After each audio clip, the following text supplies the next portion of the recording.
नमस्कार मॅडम, सुप्रभात. स्वागत आहे आपलं.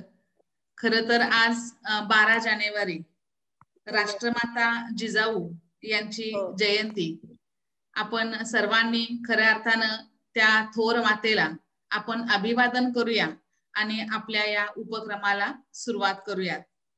संग्राम शिक्षण प्रसारक मंडळ संचलित यशवंतनगर हायस्कूल यशवंतनगर सांगली या प्रशालेच्या वतीने आंतरजाल उपक्रमांतर्गत कविता लेखनाच्या कार्यशाळेचं आयोजन केलेलं आहे. या उपक्रमांतर्गत आजचे पुष्प विणण्यासाठी उपस्थित एक थोर लेखिका, सुप्रसिद्ध कवयित्री, एक व्याख्यात्या आदरणीय सौ प्रतिभा पद्माकर जगदाळे मॅडम आज उपस्थित आहेत. त्या आज आपणाशी अशी फुलते कविता या विषयावर संवाद साधणार आहेत. सर्वप्रथम मी सौ वैशाली आडमुठे प्रशालेच्या वतीने तसेच प्रशालेचे मुख्याध्यापक मान्य श्री कदम सर, माझे सर्व विद्यार्थी या सर्वांच्या वतीने आपले हार्दिक हार्दिक स्वागत करते. सर्वप्रथम आपण मॅडमच्या कार्याची ओळख करून घेऊयात त्यांच्या परिचयातून. त्यांचा परिचय जर पाहिला तर त्यांचं पूर्ण नाव सौ प्रतिभा पद्माकर जगदाळे, राहणाऱ्या त्या सांगलीच्याच आहेत. शिक्षण त्यांचं BCom आणि MA केलेलं आहे. त्यांची प्रकाशित पुस्तके किंवा साहित्य प्रवास जर पाहिला तर भावनांच्या हिंदोळ्यावर, अनुबंध हे ललित गद्य, याशिवाय मिश्किली, चंदन वृक्ष, भावतरंग इत्यादी अनेक पुस्तके त्यांची प्रकाशित आहेत. पण त्याचबरोबर त्यांचं वृत्तपत्र, दिवाळी अंक आणि विविध मासिकांमधून त्यांनी लेखन केलेलं आहे. याशिवाय विविध साहित्य संमेलनामध्ये एक कवयित्री म्हणून नेहमीच त्यांचा सक्रिय सहभाग असतो. याशिवाय गोवा येथे झालेल्या 76 तास अखंड काव्य वाचनामध्ये सुद्धा त्यांचा सहभाग होता. आकाशवाणी सांगली, त्याचबरोबर साम TV इत्यादी प्रसार माध्यमांच्या द्वारे त्यांच्या मुलाखती सुद्धा झालेल्या आहेत. परिसंवादामध्ये सुद्धा त्यांचा सहभाग असतो. विविध विषयावरची त्यांची व्याख्यानं सुद्धा प्रसिद्ध आहेत. आणि त्याचबरोबर त्यांच्या या लेखन प्रवासाबद्दल किंवा त्यांच्या कार्याबद्दल त्यांना अनेक पुरस्कारांनी सन्मानित केलेलं आहे. त्यामध्ये उत्कृष्ट लेखनाबद्दल जर पाहिलं तर दक्षिण महाराष्ट्र साहित्य सभा कोल्हापूर, शहाबाई यादव गौरव पुरस्कार, रेनावी अग्रणी पुरस्कार, देशिंग शैला सायनाकर उत्कृष्ट साहित्य पुरस्कार आरग आणि शब्दोत्सव ग्रंथ महोत्सव सांगली, याशिवाय प्रतिष्ठा फाउंडेशन तासगाव इत्यादी अनेक पुरस्कारांनी त्यांच्या लेखन कार्याबद्दल त्यांना सन्मानित केलेलं आहे. अशा या एक प्रतिभा संपन्न, एक गुणी, तितक्याच मनमिळावू, सहकार्य वृत्ती असणाऱ्या, याशिवाय मोठ्या मनाच्या एक कवयित्री, एक लेखिका आदरणीय सौ प्रतिभा जगदाळे मॅडम यांना विनंती करते की त्यांनी अशी फुलते कविता या विषयावर आपण व्यक्त व्हावं, आमच्या विद्यार्थ्यांशी सुसंवाद साधावा. आदरणीय सौ प्रतिभा जगदाळे मॅडम, पुनश्च एकदा आपलं स्वागत.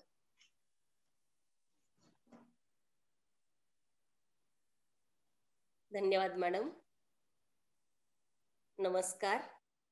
आणि सर्व मुलांना माझा नमस्कार. सगळे उपस्थित झाले एवढ्या लवकर, छान वाटलं. आहेत ना मुलं सगळी? हो आहेत आहेत, चालू करा. आहेत.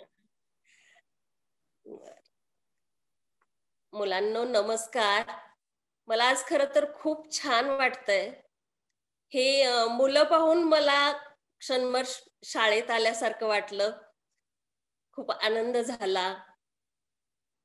आणि आपण या आजच्या कार्यक्रमाची सुरुवात, आज जिजाऊ जयंती आहे, जिजाऊंना अभिवादन करून आपण आज या कार्यक्रमाची सुरुवात करूया.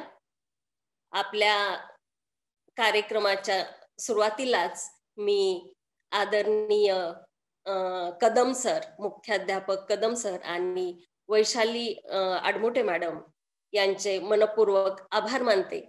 कारण आजच्या दिवशी आपल्याबरोबर सुसंवाद साधण्याची मला त्यांनी संधी दिली आणि शाळेत येण्याचा अनुभव दिला. आज मला खूप आनंद वाटतं. खरं तर मुलांनो, जास्त आनंद कधी झाला असता माहितीये का? आपली शाळा जर ऑफलाईन म्हणजे तिथं जाऊन शाळा सुरू असते ना, तर त्यावेळेला खूप आनंद झाला असता समोरासमोर तुमच्याशी संवाद साधताना. तुम्हाला सुद्धा तसंच वाटतंय ना? बोला विद्यार्थी माझा आवाज मित्रांनो. पोहोचतोय ना हो, सगळ्यांपर्यंत? पोहोचतो हो मॅडम. मॅडम, पोहोचतोय आवाज. हो मॅडम. ओके. बोला. Okay okay okay. तुम्हाला सुद्धा आनंद झाला असता ना शाळा खरी सुरू असते तर? हो. पण खरं सांगू का, मला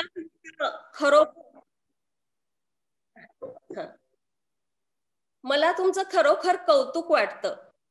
इथे सुद्धा तुम्ही ऑनलाईन शाळेत किती समरसून ज्ञानदान मॅडम करत आहेत, तर तुम्ही त्यांना किती छान प्रतिसाद देता आणि किती सुंदर रीतीने तुम्ही हे लवकर आत्मसात करताय. आणि ऑनलाईन शाळा सुरू असताना तुम्ही सगळे हजर असता आणि तुम्ही शाळेत उपस्थित राहता, सगळं हे शिकून घेता. खरोखरच तुमचं खूप कौतुक आहे. आणि दुसरी गोष्ट माहितीये का, हे सगळं शिकवत असताना तुम्हाला, हे ऑनलाईन शाळा सुरू असताना तुमच्या शिक्षकांना किती कसरत करावी लागते. खरोखरच त्यांचं सुद्धा कौतुक आहे. आणि त्यांनी ते अक्षरशः ही कसरत करत तुम्हाला ज्ञानदान करत आहेत, ते सगळे त्यांचं सुद्धा खरोखरच अभिनंदन करायला हवं. आणि आजचा आपला विषय आहे अशी फुलते कविता. कविता तुम्हाला सगळ्यांना आवडतात ना? हो हो, आवडते. हो. हो. तर ही कविता मला सुद्धा लहानपणापासून खूप आवडायची. कारण काय माहितीये का, ही कविता आवडण्याचं कारण काय, तर आमच्या वेळी, आता मला माहित नाही, पण आमच्या वेळी आम्ही कविता समूहाने सर्व मित्रमैत्रिणी मिळून जोरात म्हणत असू आणि त्यावेळी ती आपोआप पाठ होऊन जायची. तुम्ही म्हणता का समूहाने कविता शाळेत? बोला बोला. हो तुमचा ऑडिओ. हो. ठीक आहे. मुलं म्यूट आहेत मुलांचं. हा, तर ती कविता आम्ही समूहाने म्हणत असू, तर त्यात आम्हाला खूप मजा यायची आणि ती नकळत पाठ होऊन जायची. सुरुवातीपासून आमच्या कविता, लहानपणापासून आमच्या सगळ्या कविता पाठ असायच्या पूर्ण, आणि मला ती कविता आवडायची. असं करत करत शाळेतल्या कविता आणि बाकीचं लिखाण, हे बाकीचं वाचन करत करत मला कविता करण्याचा छंद जडला. तुमच्या पाठ्यपुस्तकातला मी एक धडा वाचला, त्यात काव्य प्रतिभा असा शब्द आलेला आहे. एकांकिका आहे मला वाटतं, ते नाटुकली. तर ते काव्य प्रतिभा, ह्या कविता करत असताना मला काव्य प्रतिभा, त्यावेळेला आपल्याला लहान वयात काही माहीत नसतं. आता जसं तुमच्या एवढं लक्षात येत नाही, तरी पण ही तुमची पिढी खरोखरच खूप पुढे गेलेली आहे. तुम्हाला हे सगळं ज्ञान आहे. तुमच्या वयात असताना आमच्या वेळी एवढे पालक आणि शिक्षक एवढे काय म्हणायचं त्याला आपण, जागरूक नव्हते असं म्हटले तरी चालेल. लहान मुलांच्या बाबतीत होते, पण त्यावेळेची पद्धती तेवढी तशी होती. तेवढ्या टप्प्यात आम्ही ते करत होतो. परंतु एवढे मोठे शब्द त्यावेळेला आम्हाला माहित नव्हते, काव्य प्रतिभा वगैरे. आम्ही आमच्या परीनं छोट्या छोट्या कविता करत असू, पण त्यावेळी काय अर्थ नसे, हे आता समजतं आम्हाला मोठे झाल्यानंतर. तर आजच्या आपल्या विषयाला सुरुवात करत असताना मला आपल्याला सांगायचं आहे की आपण ज्या शाळेत कविता, पाठ्यपुस्तकातल्या कविता वाचतो, पाठ करतो, तर त्यावेळेला आपल्यालाही वाटतं की आपण ही कविता, अशी कविता करू शकू का? वाटतं ना आपल्याला पण? हो हो, वाटते. हो मॅडम. तर ते सुद्धा काही अवघड नाही. आपण हे करू शकतो आणि हे शक्य आहे. मग कविता करण्यासाठी काय करावं लागतं? कवी होण्यासाठी, कवयित्री होण्यासाठी काय करावं लागतं? मग आपल्याला वाटतं की हे मोठे कवी कवयित्री आहेत, ते काय करत असतील, त्यांना कशी कविता सुचते, ती कविता कशी तयार होते? तर त्याच्यासाठी काही गोष्टी आवश्यक असतात. त्यातली पहिली गोष्ट काय असते कविता करत असताना, आपल्या आजूबाजूला आसपास ज्या घटना घडत असतात किंवा काही गोष्टी घडत असतात, तर त्याचं निरीक्षण करणं आवश्यक असतं. आणि हे निरीक्षण करत असताना आपल्याला कविता करण्याची इच्छाशक्ती सुद्धा पाहिजे. मनातून आपल्याला वाटायला पाहिजे की मला कविता करायचीच आहे असं. आणि त्यावेळेला आपोआप आपण आजूबाजूला निरीक्षण करायला लागतो. कुठली गोष्ट घडली तर त्या गोष्टीकडं, त्या घटनेकडं बाकीचे वेगळ्या नजरेने बघतात आणि आपण मात्र वेगळ्या नजरेने बघत असतो. म्हणजे काय, उदाहरणच घ्यायचं झालं तर समजा आता पाऊस पडतो, तर आपले आई बाबा काय म्हणतील, पाऊस पडतो. कोण तर म्हणेल काय एकसारखा पाऊस पडतो, कुणी म्हणेल काय जोराचा पाऊस पडायलाय असं. पण आपण त्या पावसाकडे कशा नजरेनं पाहणार? आपण कवीच्या नजरेनं आपण निरीक्षण करणार त्याचं, की पाऊस कसा पडतोय बाबा. समजा माझ्या समोर आता पाऊस पडत असला तर मी कशी पाहीन? मी त्याचं निरीक्षण करेन आणि मला ओळी सुचतील. काय जादू झाली अशी, काय जादू झाली अशी, मातीचा तो आला वास. काय जादू झाली अशी, मातीचा तो आला वास. मोठ्या दिमाखात पहा, आला गरजत पाऊस. मोठ्या दिमाखात पहा, आला गरजत पाऊस. वारा सुटला जोराचा, वारा सुटला जोराचा, सरी जराशा तिरक्या. वारा सुटला जोराचा, सरी जराशा तिरक्या. वारा गेल्यावर पुन्हा एक सारख्या. वारा गेल्यावर पुन्हा एक सारख्या. आता यात आपण काय केलं, पाऊस पडल्यानंतर मातीचा सुगंध येतो ना. हो. पहिला पाऊस पडल्यानंतर तरी येतोच की नाही. हो. आणि किती छान मातीचा वास येतो त्यावेळेला. आपल्याला लगेच वाटतं अरे वा. सुरुवातीला तर आपल्याला वासच येतो आणि आपण म्हणतो अरे कुठं पाऊस पडतोय काय असं वाटतं आपल्याला. आणि नंतर पाऊस आपल्याला येतो. असं होतं की नाही.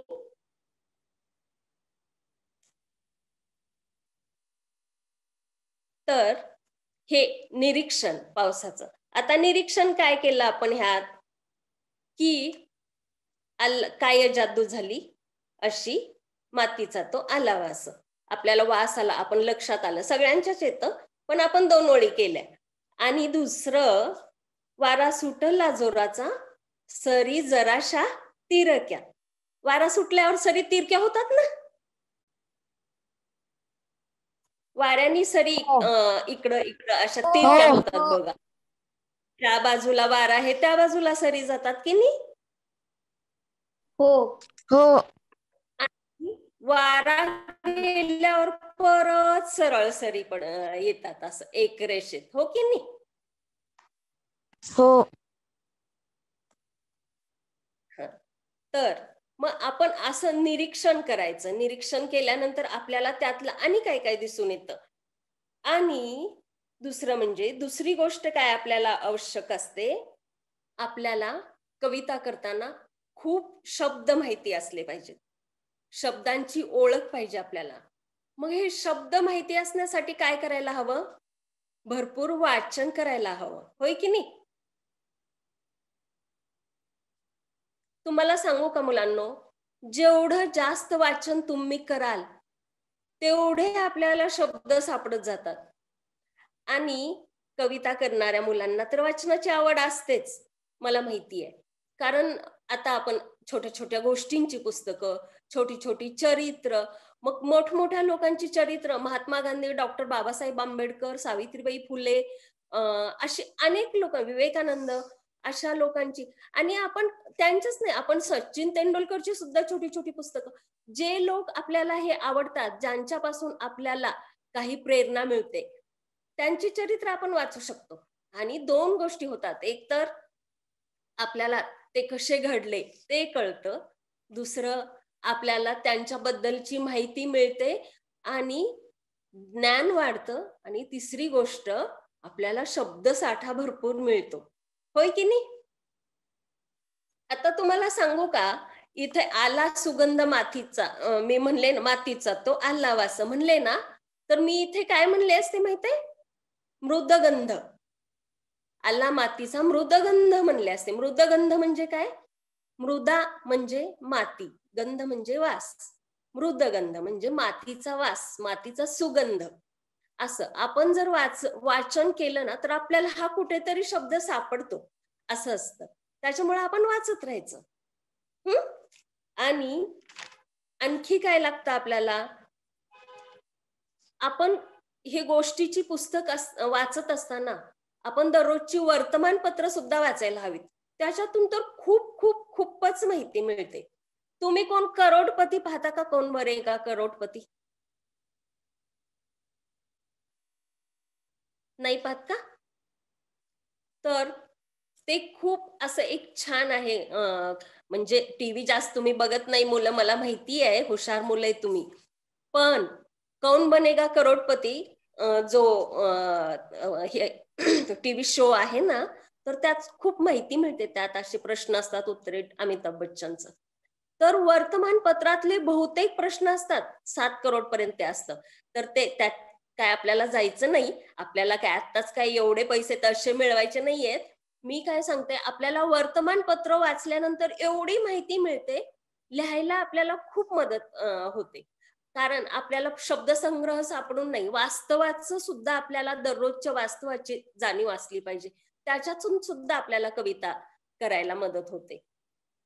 तर आपल्याला ही कविता करत असताना शब्दसंग्रह हवा, निरीक्षण हवं.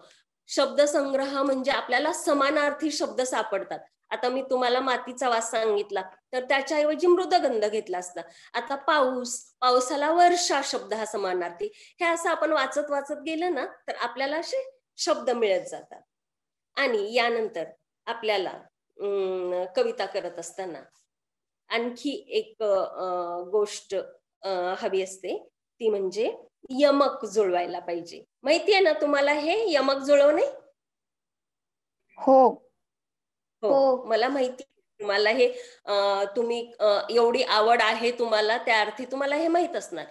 तर हे यमक जुळवणे म्हणजे एक तर 4 ओळी असतात ना, तर त्या ओळीचं दुसऱ्या ओळीत यमक असायचं, दुसऱ्या ओळीत असावं आणि चौथ्या ओळीत, किंवा 2 ओळीच्या असत. पण तसं सुद्धा चालतं की पहिल्या 2 ओळी असतात, म्हणजे ज्या 2 ओळी असतात ना, तर पहिल्या आणि दुसऱ्या ओळीत यमक आलं तरी चालतं.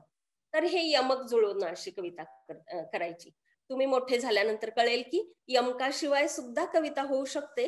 पण आता तुम्हाला लयीत कविता येण्यासाठी यमक जुळवणं आवश्यक आहे.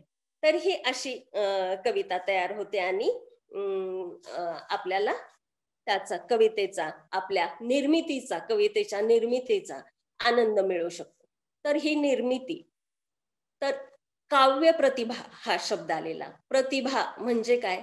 बुद्धी, स्फूर्ती आणि कवीची दिव्य शक्ती. दिव्य शक्ती म्हणण्यापेक्षा मी सांगते की कल्पना शक्ती.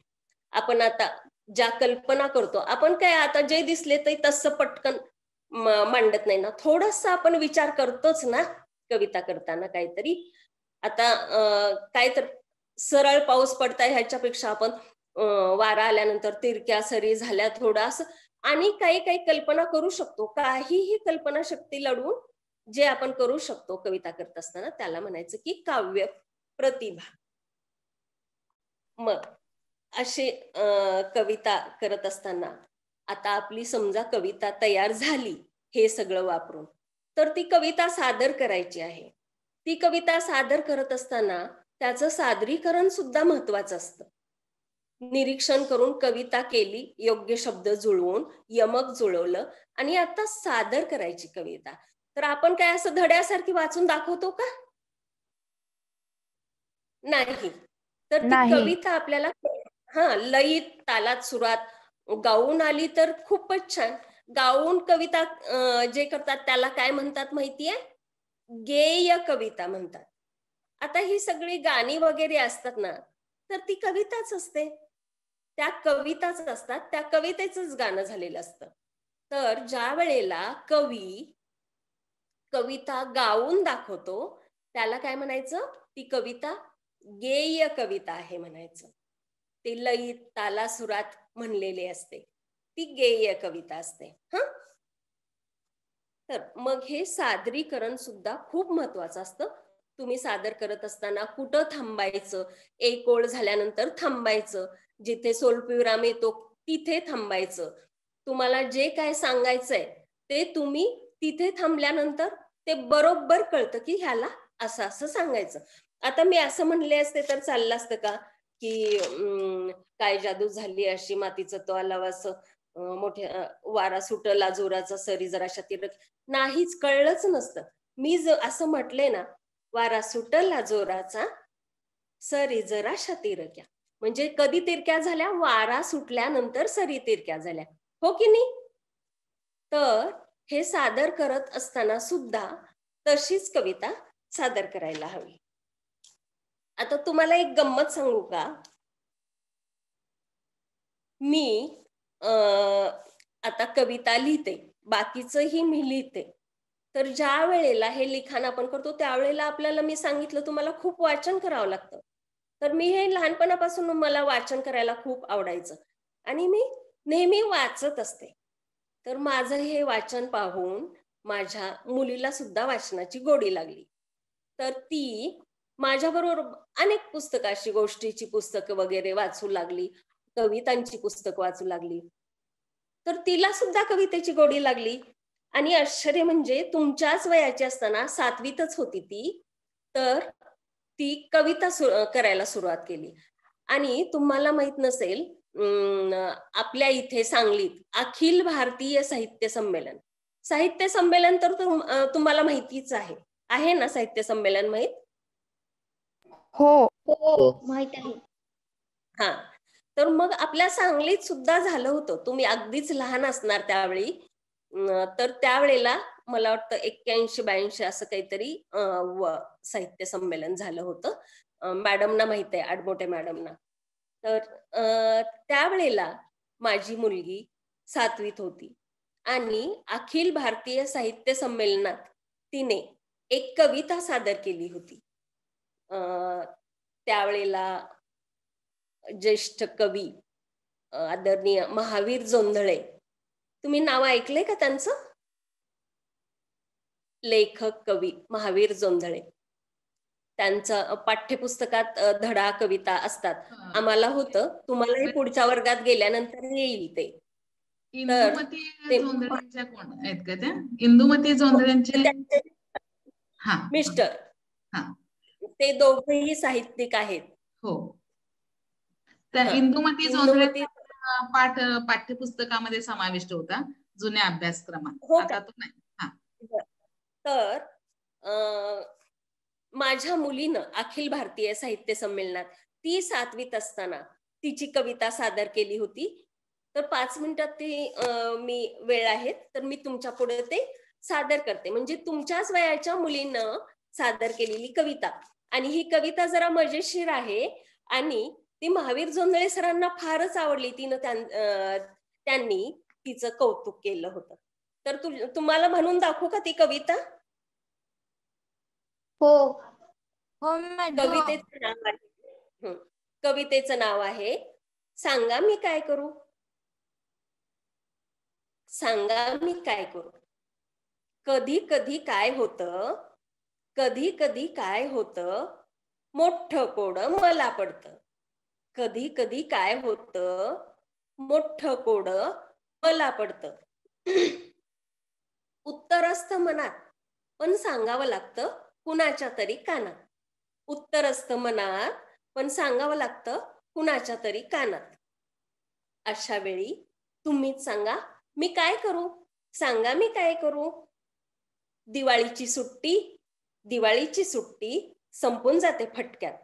दिवाळीची सुट्टी संपून जाते फटक्यात. सुरू होते शाळा त्याच झटक्यात. सुरू होते शाळा त्याच झटक्यात. थोडे दिवस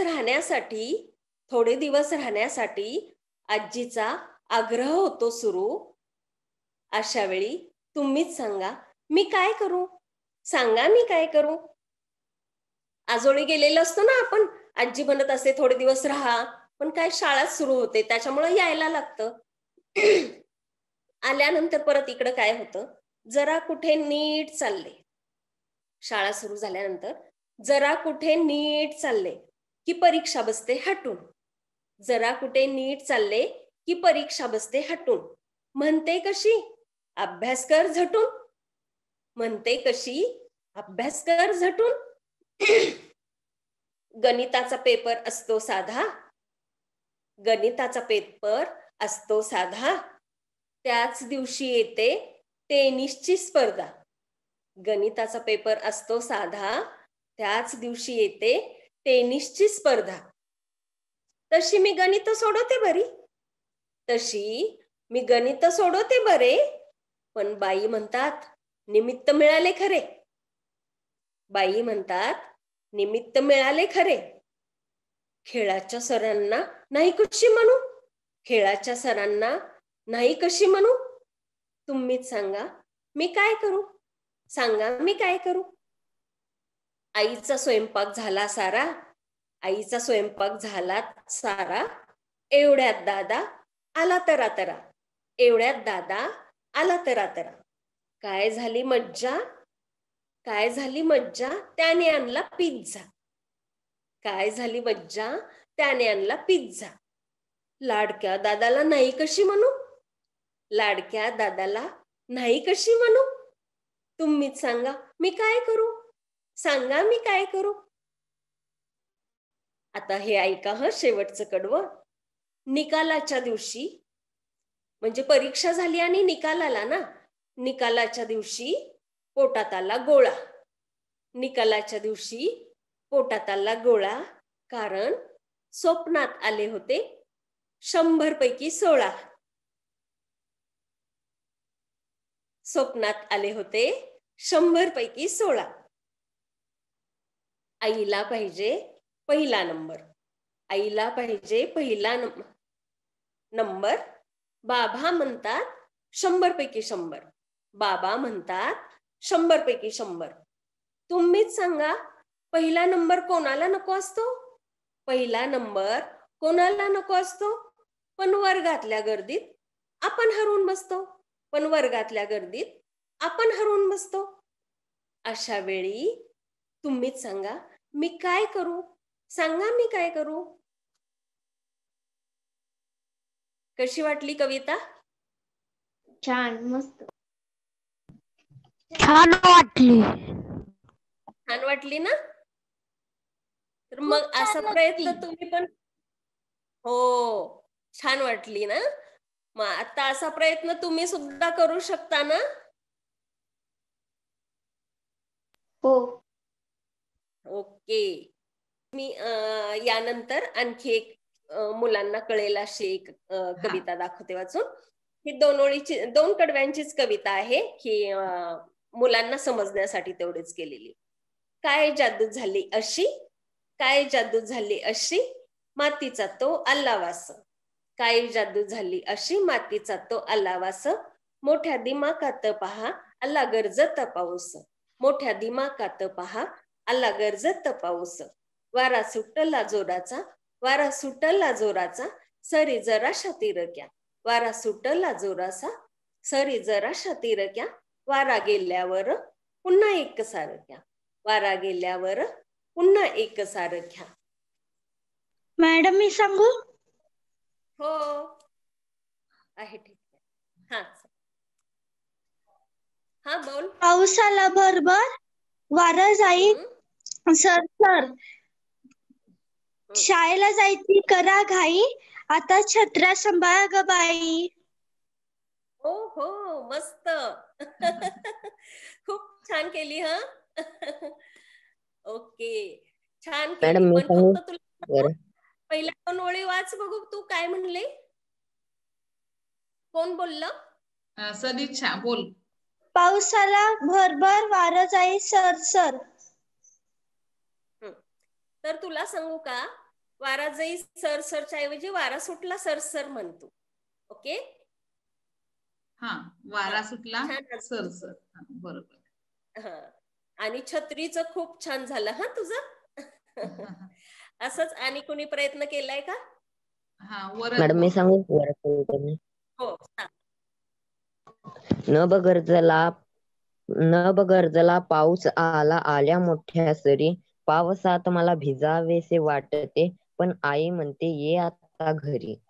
मस्त. वा वा वा वा, खूप छान. खूप तू नभवाच शब्द तुला छान मिळाला ना. मस्त मस्त. असे नवीन नवीन शब्द शोधायचे. हा, तू ढगांसाठी नभ केलंस, आभाळ नभ, तर तो शब्द खरंच खूप छान आला. मस्त. नाही, छान केलं. आणि समृद्धी. ज्याने केलं ना, ज्याने एक एक कडवं केलं ना सुरुवातीचं, तर आणि त्याने कोण पुढचं कडवं सुचतंय का बघा. तोपर्यंत दुसरं कोणी केलंय ते वाचा. हा, समृद्धी बोल. पावसात असतं काय गारगार वारा आणि पावसाच्या धारा. आणखी एकदा वाच, मला कळलंच नाही. पावसात असतं काय गारगार वारा आणि पावसाच्या धारा. छान छान छान. आणि कसं छान होईल आणखी बघ, तू चांगलीच केलेली आहे. देवर्षी वाच. वाच. पावसा पक्ष्यांनी दिला आवाज, ढगांनी चढवला आकाशाला साज, हे कळाले पशु पक्ष्यांना राज, पक्षी धावू लागले घरा, जुळजुळ येतो मंजूळ वारा. वा वा वा वा, मस्त मस्त, छान छान छान. पावसा पक्षाने दिला आवाज, छान. आणखीन कोण? मॅडम मी सांगू? हा, वाच. झाडावर चढू आकाशात उडू, पावसाच्या गादीवर दचकन पडू. अरे वा वा वा. अच्छा, चांगलंय चांगलं. मस्त मस्त. तर ही पाऊस तुम्हाला विषय आवडलेला दिसतो आणि मॅडमना पण पावसाची कविता आवडलेली दिसते. तर माझं एक भावतरंग पुस्तक आहे कवितेचं, तर त्यातली मी एक तुमच्या सगळ्यांसाठी वळीव म्हणून कविता आहे, तर ती कविता इथे एक सादर करते. म्हणजे तुम्हाला सगळ्यांना पण ती आवडेल. म्हणजे साधारणपणे कसं आपल्याला कशी कविता पावसा, तुम्हाला पाऊस सगळ्यांनाच आवडतो म्हणून मी पावसाचा विषय दिला. मला परवा मॅडम म्हणाल्या की वंदना हुलबुत्ते मॅडमने शाळा विषय दिला होता. शाळा सुद्धा सगळ्यांच्या आवडीचा आणि पाऊस सुद्धा सगळ्यांच्या आवडीचा. तर मी ही वळीव एक कविता सादर करते. वळवाचा पाऊस कधी पडतो? अचानक पडतो बरं का मुलांना. तुम्हाला माहित असेल, वळवाचा पाऊस असंच अचानक पडतो, पावसाळ्यात पडत नाही. तो पावसाळ्याच्या सुरुवातीला पडतो. म्हणजे तो खरं तर उन्हाळ्यातच पडल्यासारखा पडतो पाऊस. तर ही कविता आहे. आगमनाची येई वर्दी, आगमनाची येई वर्दी, पंचारतीचे फिरे ताट. आगमनाची येई वर्दी, पंचारतीचे फिरे ताट. ढोल ताशे कडाडती, ढोल ताशे कडाडती, द्वारपाल देई वाट. येई बेभानून असा, येई बेभानून असा, थरारते चराचर. येई बेभानून असा, थरारते चराचर. होतो बेफाम हा वारा, होतो बेफाम हा वारा, मनी धडकी क्षणभर. धोधो बरसतो असा, धोधो बरसतो असा, येती गारा साथीला. धोधो बरसतो असा, येती गारा साथीला. कुठे दडली कस्तुरी, येई सुवास माथीला. कुठे दडली कस्तुरी, येई सुवास माथीला. रीत वळ वाचिणारी, झनी गेला बरसून. रीत वळ वाचिणारी, झनी गेला बरसून. आवरून पसारा वर झाला साळसुद, आवरून पसारा वर झाला साळसुद. तर हा वळवाचा पाऊस असा असतो, म्हणजे अचानक येतो. आगमनाची वर्दी कशी येते माहिती आहे? विजा चमकतात, कडकड ढोल वाजतात आणि त्यावेळेला मग ते विजा कशा चमकतात, जणू काही कोणी पंचारती ओवाळता असं, एकदा इकडून एकदा इकडून. हो की नाही, वाटतं की नाही तसं पंचारती सारखं? तर मी ही कविता तुम्हाला नाम सांगितली. तर काव्य प्रतिभा काय असतं, तर आपण ती वीज आहे त्याला काय म्हणलो, पंचारती म्हणलो. हो की नाही? आणि ढोल ताशे कडाळती, केवढा गडगडाट होतो ना. वळवाचा पाऊस असा अचानक येतो आणि त्याचा फार गडगडाट असतो, आणि तो येतो धोधो बरसतो आणि एकदम उघडतो, एकदम ऊन पडतं. आणि कधी कधी खूप गारा पडतात ना. तुम्ही पाहिलात ना, आपल्याकडे सांगलीत खूप वेळा गारा पडलेल्या. तर त्या गारा कधी पडतात माहितीये, वळवाच्या पावसात पडतात गारा. तर अशा प्रकारे तुम्ही सुद्धा प्रयत्न करायचा. किंवा आणखीन एखादा विषय द्या मॅडम तुमच्या ह्याच्यातला, आणि त्यांना सांगा करायला, म्हणजे मग बोलतील मुलं. तुम्हाला सगळ्याला शेत माहितीये, शेताचा विषय चालेल तुम्हाला? हो. कारण शेतात किती किती छान छान असतं, गाई बैल गोठा, हिरवं सगळं पीक असतं, झाडे पाने फुले वेली पक्षी, शेतकरी दादा त्याची गाणी, त्यात पाऊस, काळी माती. हे आवडतं का तुम्हाला सगळं? हो. मग ह्याच्यावर तुम्ही कुठल्याही ह्याच्यात तुमची इच्छा होईल ते 2 ओळी करता? हो. ओके मॅडम, मुलं खूप हुशार आहेत, मला बोलायला चान्स नाही, तेच करतायत सगळं. आपल्याकडनं आणि प्रेरणा. त्यांची इच्छा आहे. हो. हा, आणि कसं आहे माहितीये का मॅडम, तुम्ही अगदी तळमळीनं आणि त्यांच्याच भाषेमध्ये एक लहान मूल होऊनच तुम्ही त्यांच्याशी संवाद साधता, आणि त्यामुळे ते पटकन कॅप्चर करतात. एक मार्गी जर असतं तर मग मुलं कंटाळली असती. म्हणजे हे कसं आहे, दोन्ही बाजूने संवाद सुरू आहे मस्त. ते मला छान रिस्पॉन्स देतात. हो. आणि अगदी तुम्ही खरं सांगा आपल्यातलेच वाटतात. तुम्ही एक कवयित्री आहे, आम्ही विसरून गेलो. आमच्या शाळेतल्या एका सहकारी मॅडम बोलतायत आमच्याशी, संवाद साधतायत. खरंच क्षणभर असाच भास होतोय, जे कुठंही गर्विष्ठपणा किंवा कुठेही अगदी शांत सौम्य, म्हणजे देवघरामध्ये नंदादीप कसं जळत राहते, तेवत राहते, अगदी तसं तुमचं बोलणं सुद्धा अगदी शांत आहे. त्यामुळे मुलांना असं ते भावलं, कारण त्यांचे चेहरे बोलतात. बापरे, तुम्हीच माझ्यावर कविता केली आता, काय खरं नाही. आणि खरंच मॅडम, बऱ्याच विद्यार्थ्यांचा फोन सुद्धा येतो, आता नंतर फोन येईल, मॅडम छान झाला, असं झालं तसं झालं, बोलतात ते. हो ना. अरे वा. आणि सगळ्यात महत्वाचं मी त्यांना काय म्हटलं, भले नाही कविताकडे आपण वळलो, पण धीटपणानं बोलणं, आत्मविश्वासानं, ते सुद्धा एक भाषिक कौशल्य आहे. फक्त पाठ्यपुस्तक नाही शिकायचं आपणाला स्वमत मांडता आलं पाहिजे, अभिव्यक्त होता आलं पाहिजे, धीटपणाने आपल्याला बोलता आलं पाहिजे. आणि ह्या सर्वांच्या म्हणजे ह्याला विकास व्हावा यासाठी खरं तर ह्या उपक्रमाचं मी आयोजन केलेलं आहे. बरोबर आहे, बरोबर आहे. केला असेल तर आत्मविश्वास वाढतो. हा हा हा, आत्मविश्वास वाढतो, स्टेज डेअरिंग होतं. हा, हो. आणि काव्य प्रतिभा फुलत राहतीये, छान छान दिसतंय त्यांचं. हो. आणि शाळा चालू झाली की नक्की तुम्हाला शाळेत एक दिवस आम्ही बोलू. मॅडम. हा, केलं, बोला. केलं असेल तर बोला. हो. 4 कव्याची कविता केली. हा, बर. वाचू? हो, वाच. डोंगराच्या पलीकडे शेकोटी जळे, शेतकरी शेकतो डोंगराच्या पलीकडे. छान छान छान छान.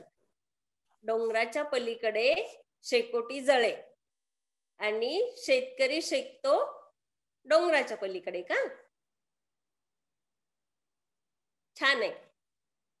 पण आणि थोडस वेगळं काय करता येतं का बघायचं. हे बघ, शेतात आणि किती हिरवीगार पिकं असतात ना, शेत फुलले हिरवेगार, असं काय आणि करता येतं का बघ? कोण केलं असेल तर बाकी वेदांग वाचून दाखव.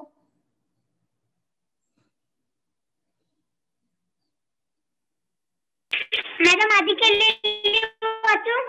हा वाच. हो हो हो वाच. फळा. एक होता फळा, होता खूप काळा, त्यावर भरत असे अक्षरांचा मेळा.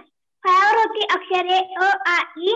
बाई फळावर लिहायला लागतात तेव्हा फळा ओरडतो आई अगं आई.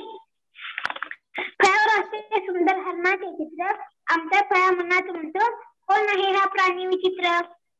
असा हा आमचा फळा, ज्ञानाचा मळा, एकदा येऊन आवर्जूनच पहा. अरे वा वा वा, छान छान छान छान केली आहे बघा. म्हणजे ते घरी बसल्यानंतर सुद्धा, म्हणजे मॅडम फक्त एकदा शाळा शब्द देऊन गेल्या, त्यांनी नंतर छान कविता केली. म्हणजे त्यांचं चालू आहे. छान, मस्त.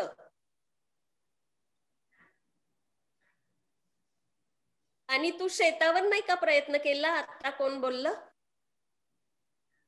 पक्षी, मोर, शेतात चिमण्या, पाटाचं पाणी असतं बघा, विहीर असते, पाटाचं पाणी समोर आणा, झुळझुळ झुळझुळ वाहत ते. जरी शेतात नाही गेलो तरी आपण टीव्हीवर खूप वेळा पाहतो ते. तर मी काय सांगत होते की आता तुम्ही आई, बाबा, दादा, दीदी ह्या सगळ्यांवर सुद्धा कविता करू शकता. मी तुम्हाला सांगू का, आईवर आपण किती कविता करू शकतो? तुम्ही फक्त एक दिवस आईचं निरीक्षण करा. ती दिवसभर काय काय करते, किती काम करते, सगळ्यांसाठी काय, सगळ्यांच्या आवडी निवडी जपते, सगळ्यांच्या आरोग्याची काळजी घेते. हे तुम्ही असं दिवसभर तिच्याकडे बघत राहिलं तर बापरे किती कविता होतील. दिवसभरात तिच्या किती ऍक्टिव्हिटीज असतात ना, ते तुमचा अभ्यास घेते, सगळं सगळं सगळं. फक्त तिचं निरीक्षण करा आणि ती किती मनातून करत असते. आई आपल्यासाठी सगळं मनातून करते ना. आई आपल्यावर किती प्रेम करते ते सुद्धा बघायचं. आजी आजोबा आपल्यावर किती प्रेम करतात हे बघायचं. आणि दादा दीदी आपल्या बरोबर थोडी खूप प्रेमळ असतात, पण आपल्या खोड्या काढतात बऱ्याच वेळा. असतं का तुमच्या बाबतीत? होतं ना असं? तर मग मी एक अशीच एक छान एक कविता सादर करते. मला वाटतं आता आपला वेळ पण थोडा राहिलेला आहे, तर मी एक दादाची कविता सादर करते. तुम्हाला खरं सांगू का, मला खोटं बोलताच येत नाहीये. ही सुद्धा कविता माझ्या मुलीचीच आहे. त्याच्यामुळं तिची, सई जगदाळे, तिचीच कविता, तिने केलेली कविता आहे. तर ती कविता सादर करते. हा, तर कवितेचं नाव आहे माझा दादा. माझा दादा. माझा दादा माझा दादा, माझा दादा माझा दादा, थोडा खोडकर थोडा साधा, थोडा खोडकर थोडा साधा. नेहमीच त्याची दादागिरी, नेहमीच त्याची दादागिरी, घरात त्याचीच मर्जी सारी, घरात त्याचीच मर्जी सारी. करतात ना असं दादागिरी, तुम्ही मुलं पण करताय मला माहिती आहे. दादाची दादागिरी चालूच असते नेहमी. नाहीतर मग देतो दाब, नाहीतर मग देतो दाब, ऐटीत करतो माझ्यावर रुबाब, ऐटीत करतो माझ्यावर रुबाब. गाडी चालवतो अशी जोरात, गाडी चालवतो अशी जोरात, भीती असते माझ्या मनात. गाडी चालवतो अशी जोरात, भीती असते माझ्या मनात. कधी कधी येते मला त्याची गाडीची हौस, कधी कधी मला वाटतं त्याच्या गाडीवर चक्कर मारावी एक असं. कधी कधी येते मला त्याच्या गाडीची हौस. आणि म्हणतो कसा, गाडी फास्ट असते ना त्याची, तर म्हणतो कसा, मी असल्यानंतर घाबरत नको जाऊस, मी असल्यानंतर घाबरत नको जाऊस. सतत काढतो खोड्या, सतत काढतो खोड्या, छळतो मला फार, सतत काढतो खोड्या, छळतो मला फार. आणि माझ्यासाठी बिचाऱ्याला बसतो बाबांचा मार, आणि माझ्यासाठी बिचाऱ्याला बसतो बाबांचा मार. एक मात्र खरं, एक मात्र खरं, घरात कोणी नसताना काळजी घेतो माझी, घरात कोणी नसताना काळजी घेतो माझी. मी म्हणेन त्या गोष्टीला होतो बरं राजी, मी म्हणेन त्या गोष्टीला होतो बरं राजी. माझा दादा माझा दादा, थोडा खोडकर थोडा साधा, माझा दादा थोडा खोडकर थोडा साधा. कशी वाटली कविता? मस्त. खूप छान. हो. तर मग तुम्ही सुद्धा अशा 4-4 ओळी करू शकता ना, दादावर दीदीवर, हो की नाही? असा प्रयत्न करायचा. हा, तर तुम्ही मला खरोखरच खूप छान वाटतात, छान रिस्पॉन्स देता, हुशार आहे तुम्ही सगळे. आणि मी पाहिलं मॅडम, मुलांकडे शब्द सुद्धा खूप आहेत, निश्चितच ते वाचत असतील. सगळ्यांनाच वाचनाची आवड दिसते. आणि इथून पुढे सुद्धा तुम्ही, आता लॉकडाऊन मध्ये काही मला नाही वाटत पूर्ण वेळ शाळा आहे, तर तुम्ही गोष्टीची पुस्तकं, बाकीची पुस्तकं वाचायला काही हरकत नाही, कवितांची पुस्तकं. तुम्ही असं म्हणतात की, आता हे मोठी माणसं असं म्हणतात की 100 पुस्तकं वाचली ना कवितांची तर 100 कविता सुचतात. समजा 50 वाचली 50, आता तुम्ही 10 कवितांची पुस्तक वाचली, 10 कविता, त्या 10 कविता म्हणजे काही अशाच कविता नाही केल्या म्हणून. तुम्ही 10 जर कवितांची पुस्तक वाचली तर खूपच सुंदर अप्रतिम कविता होतात त्या, ज्या कविता असतात त्या. मला मॅडमने सांगितलं की एका 6वीच्या मुलीची कविता पाठ्यपुस्तकात आहे. तर ती मला वाटतं मॅडम मग ह्या मुलांना गेल्या वर्षी होती का? हो, होती. झाड या विषयावर तिने मॅडम कविता रचलेली आहे. आणि जेव्हा ती, कारण शासनानंच किंवा बालभारतीनंच काय केलं होतं, अनेक विद्यार्थ्यांच्या कविता मागवल्या होत्या पाठ्यपुस्तकामध्ये समाविष्ट करण्यासाठी. आणि जवळजवळ हजारो कविता आलेल्या होत्या. आणि त्यातनं त्या सोनाली पुखडे नावाच्या मुलीची कविता पाठ्यपुस्तकामध्ये समाविष्ट झाली. आणि जेव्हा हा सगळा म्हणजे कार्यक्रम झाला, तेव्हा तिची मुलाखत घेण्यासाठी हे अधिकारी वर्ग सगळे तिच्या घरी गेले. तर ती शेतात कामाला गेली होती. तिला बोलवून घेतलं, तिचा सत्कार केला आणि तिला विचारलं की तुला ही कविता कशी काय सुचली? तेव्हा तिनं उत्तर दिलं की आजपर्यंत मी जवळजवळ 370 पुस्तकं वाचली आणि तेव्हा मला कुठेही एक कविता म्हणजे करायला जमली आणि पुढेही मला वाचन करायचं आहे, असं एक सुंदर तिनं मुलाखतीमध्ये, म्हणजे कुठेही शेवटी आपण काहीही करायचं असेल तर शेवट त्याचा वाचनाकडेच जातो. कविता लिहायचं असू दे किंवा आता आपण जर बघितलं तर आपल्या वेळेला प्रश्नपत्रिका कशा होत्या मॅडम? भोका आणि उका पाठांतर पद्धती होत्या. पण आता मात्र मराठीच्या भाषा विषयांचं सगळं बदललेलं आहे. स्वमत अभिव्यक्ती म्हणजे पाठ्यपुस्तकातलं फार कमी आणि मुलांनी स्वतः लिहिलं पाहिजे, स्वतः वाचलं पाहिजे. या अनुषंगानं कृती जवळजवळ 80 मार्कापैकी 40 गुणांची कृती ही स्वमत आणि अभिव्यक्तीवरती असते, की ऐन वेळेला तिथं विचार करायचा आणि उत्तर पत्रिकेमध्ये लिहावं. बरोबर आहे. हा, त्या दृष्टिकोनातून हे चाललंय ते खूपच छान चाललेलं आहे. तुम्ही खूप छान प्रकारे हे सर्वांना असं निमंत्रित करून मुलांना प्रोत्साहित करताय. त्यातून मुलांना ऐकणं, हे समोरासमोर ऐकून सुद्धा खूप त्यांचं आत्मसात करतात. हे असं खूप छान उपक्रम घेतात. आणि मॅडमने सांगितलं, ऐकताय ना मुलांना, तिने 370 पुस्तकं वाचली तेव्हा तिला सुचलं.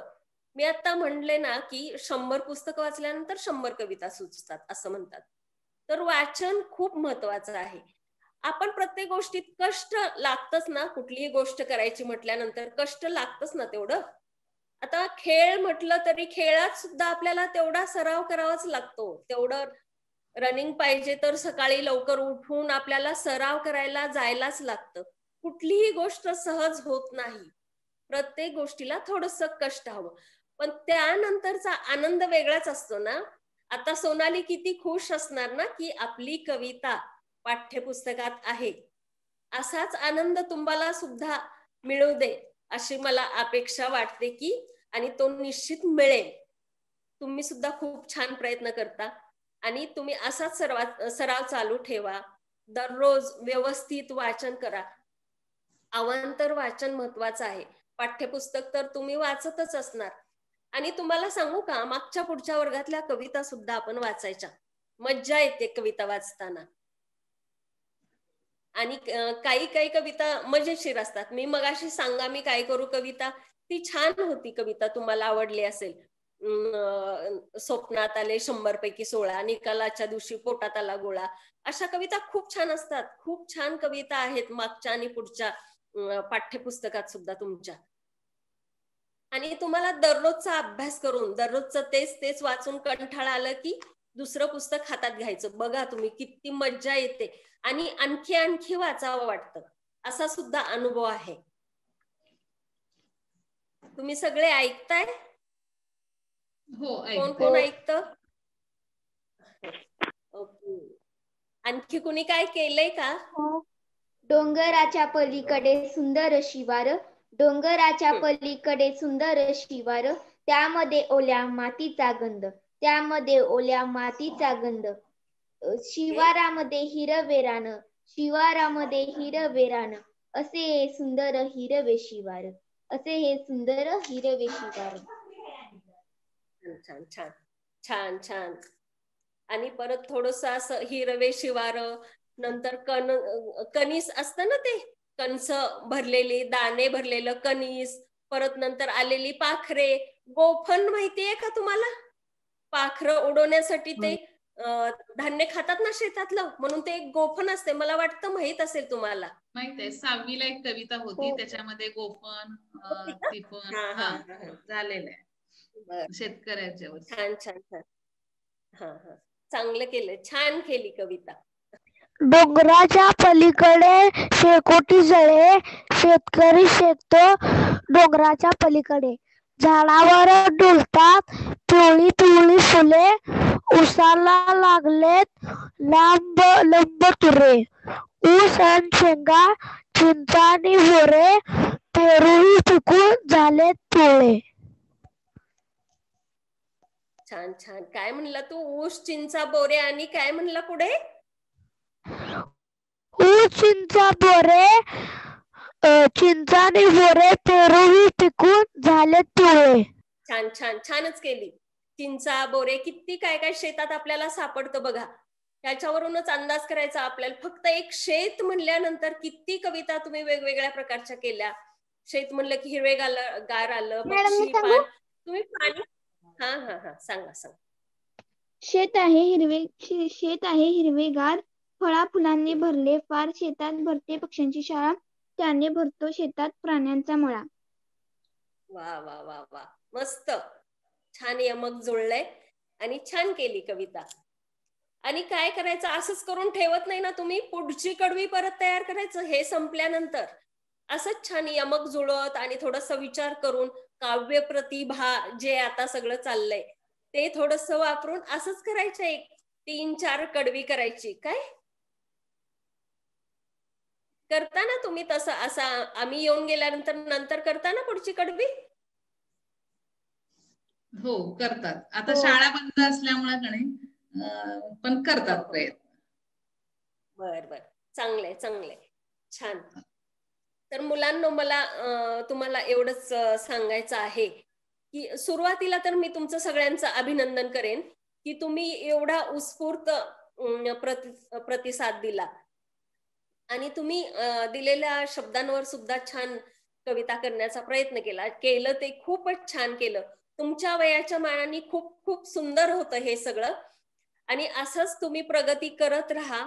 आणि तुमच्या मॅडम वैशाली आडमुटे मॅडम किती छान प्रकारे हे सगळं अरेंज करतात आणि हे सगळं तुमच्यासाठी खूप छान आहे. म्हणजे त्या तुमच्यासाठी एवढं कष्ट घेतात, तर तुम्ही त्यांना सुद्धा छान प्रतिसाद द्या आणि हे असं करत राहा आणि जास्तीत जास्त मार्क्स मिळवा.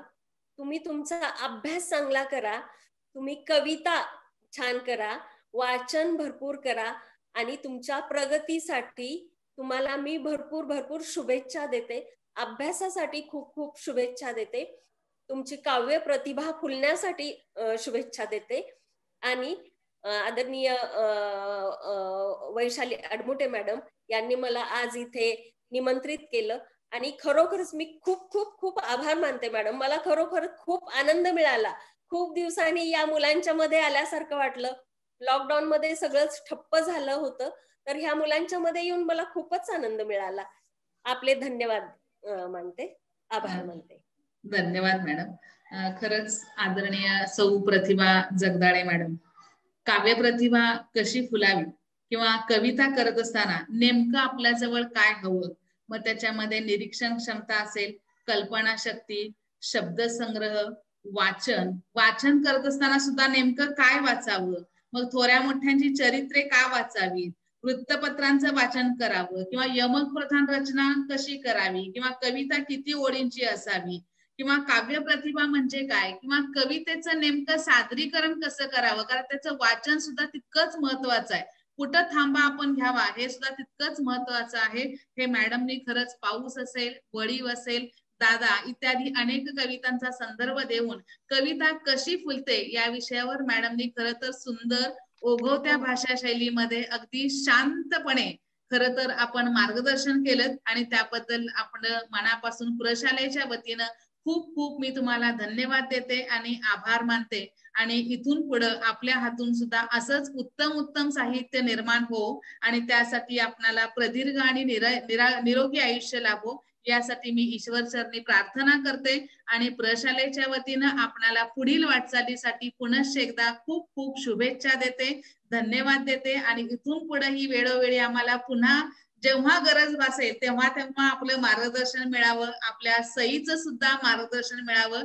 आणि खरं तर मी सईचं सुद्धा खूप आभार मानते, कारण दादा नावाची कविता असेल किंवा आणखी बऱ्याचशा कविता ज्या आहेत त्या मुलांच्या भावविश्वाला अनुसरून त्याच्यामध्ये सईच म्हणजे आपण हे जे वेबिनार आपण केलं त्याच्यामध्ये सईचं सुद्धा योगदान खूप मोठं आहे. त्यामुळे प्रशालेच्या वतीने मी सई जगदाळेचं सुद्धा खूप खूप आभार मानते. आणि पुन्हा एकदा जर संधी मिळाली तर मॅडम सई सोबतच आपण हे वेबिनार घ्यावं अशी मी आपल्याला विनंती करते आणि पुनश्च एकदा आपले मनापासून आभार.